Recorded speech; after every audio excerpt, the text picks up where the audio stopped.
So in this activity, we're now going to have a look at the overall outcome for the study, and that was, does a web-based mindfulness course impact on the perceived stress among people who self-refer to the course? And I'm just putting this in as a caveat because it was not a randomised controlled trial. It's just if, for the people who wanted to do the course, did it have an impact on how they perceive their own stress? So the outcome in this case is the perceived stress. And the explanatory variable is we've got this paired data of the before and after. Now there's a couple of ways we can look at this. So if we're on the flowchart and we'd see that the outcome is continuous and we've got paired data, then we would do the paired t-test. But if I show you the data, you'll see that we actually could just do a one sample t-test as well. So paired data tends to be a little bit different from other data because we don't have the groups as a separate variable. We've got the pre and the post, so we're comparing the two columns with each other as opposed to having one column that we're comparing between the groups like we did for the first test. So in order to compare the stress pre and the stress post,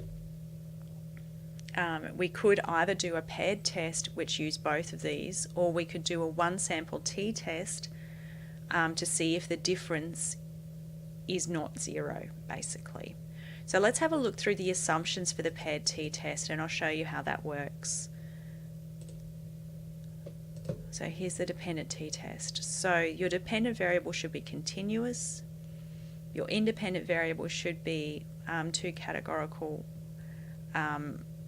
related groups, and the reason that this is a little bit tricky is because our two groups are actually written in two columns as opposed to in a separate column. So we've got the before and the after, and the data is matched or paired across participants. There should be no significant outliers in the differences between the two groups, and the distribution of the differences should be approximately normal.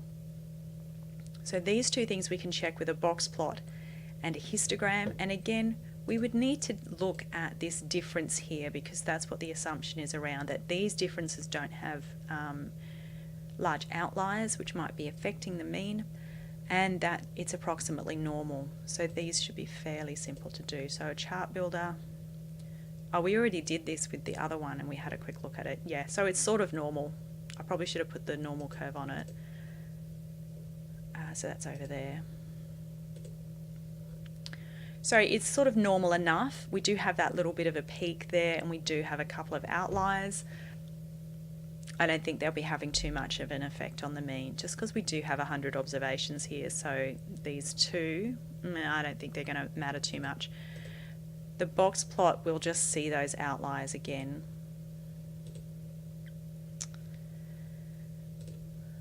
So I'll put in the box plot and the difference pre-post. And again, we've got those two outliers, but I don't think they'll be having too much of an effect on the mean, which we can probably guess is going to be above zero, because if let's have a look at zero here, so if we had a result around zero, that would mean there was no difference before and after.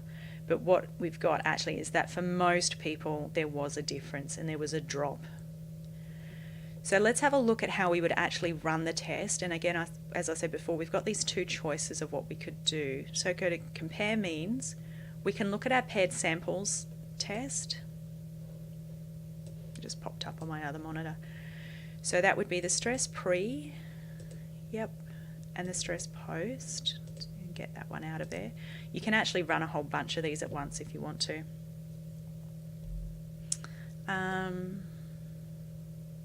Yeah, I couldn't remember what was in the options. Okay. So if we have a look at the output, it tells us that the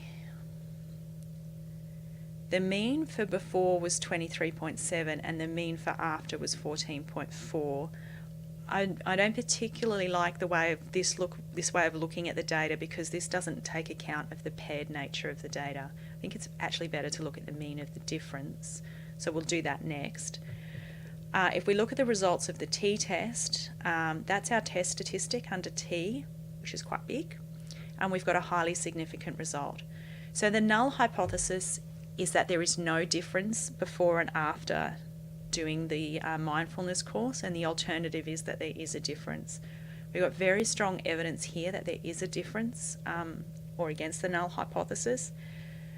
And so we conclude that there is a difference after doing the course, which we could see on this box plot.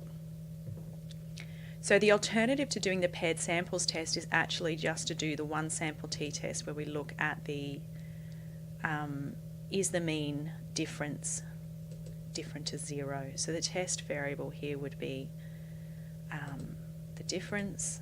Is it different to 0? And we get the same result. So if we look here, the test statistic, the degrees of freedom, and the significance, that's all exactly the same. Now the only difference that you will see is around, oh look, that mean difference came out the same. I have a feeling that doesn't always. I think what it does in the paired samples test, it actually does the difference between the two means separately, whereas this is actually looking at the, once you've calculated all the differences, what is the mean of those differences. If you're not quite sure what I'm talking about, that's okay. It's unlikely to make a difference in most contexts. And you are unlikely to have paired data for your projects anyway. So we do have a difference before and after. Now, one thing that we can do with paired data is we actually can do a different graph to have a look at what that change is. Because we have two continuous variables in effect, we could do a scatter plot.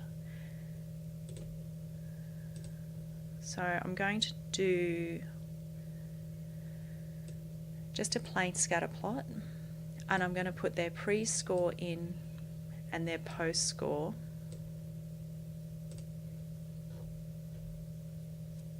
And I'm just going to make a couple of alterations so we can see what's going on.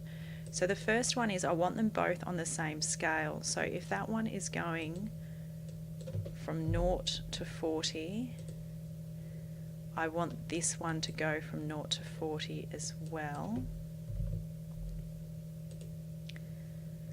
And the other thing that I want to see is I want to have a reference line of what would happen if they were exactly the same before and after. So I would like a line which says if someone had a stress level of 10 before, they also had a stress of 10 after, because that would give us an indication of where they would lie if there was absolutely no difference after doing the course. And we can call that a reference line. And that's up here, add a reference line from the equation. And we would want that just to be where one equals the other, so where y equals x. And this is quite a handy graph just because you can, once you understand how it works, you can easily see what the results are.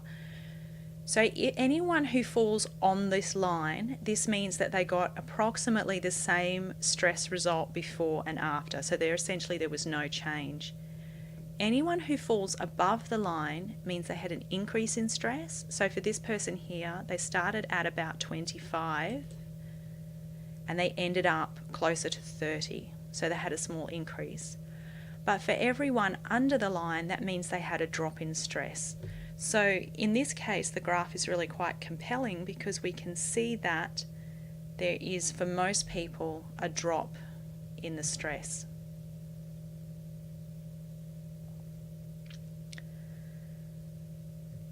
And I think that's a good way to show the results. In the paper, what they do is they actually do a graph with the confidence intervals. And I should have done this for the independent t-test, I forgot. But I'll put it in the notes. And that's under bar chart. I'm going to reset that and pop that in. And we can put in the stress pre and the stress post.